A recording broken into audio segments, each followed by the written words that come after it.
Quand j'étais petit, je voulais tout voir, tout savoir, tout avoir.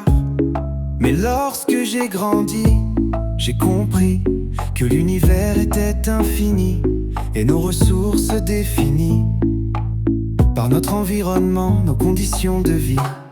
Je pense donc je suis, c'est Descartes qui l'a dit.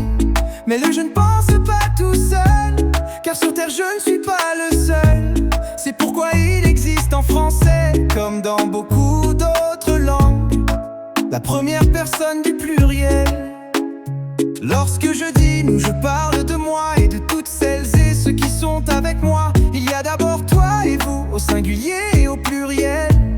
Vous êtes mes interlocuteurs. Et puis il y a ils ou elles, les autres personnes dont je parle. Ainsi se structure en français les pronoms personnels, sujets. Je suis, tu es, il ou elle est. Nous sommes, vous êtes, ils ou elles sont. Tous ensemble nous parlons, mais chacun dit ce qu'il veut. Et comme disait Montaigne, la parole appartient à celui qui parle et à celui qui écoute. Mais à quoi servent les pronoms sujets? Comme leur nom l'indique, ils remplacent le sujet. Une personne, un animal, un être vivant ou un objet. Une idée, un concept, une chose abstraite. Ces pronoms sont essentiels en français. Ils se substituent au nom dans la phrase et s'accordent en nombre et en genre avec les verbes et les adjectifs qu'ils accompagnent. Mais il existe aussi un pronom indéfini pour parler de quelqu'un qui ne nous est pas connu. C'est le pronom personnel.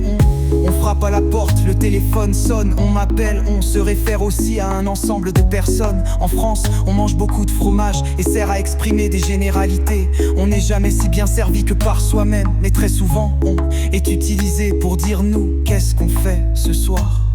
Quand j'étais petit, je croyais que j'étais le seul sujet. Mais lorsque j'ai grandi, j'ai compris qu'on ne peut pas tout voir, tout savoir, tout avoir. Nous ne sommes pas seuls sur terre, c'est pourquoi il y a tous ces pronoms sujets.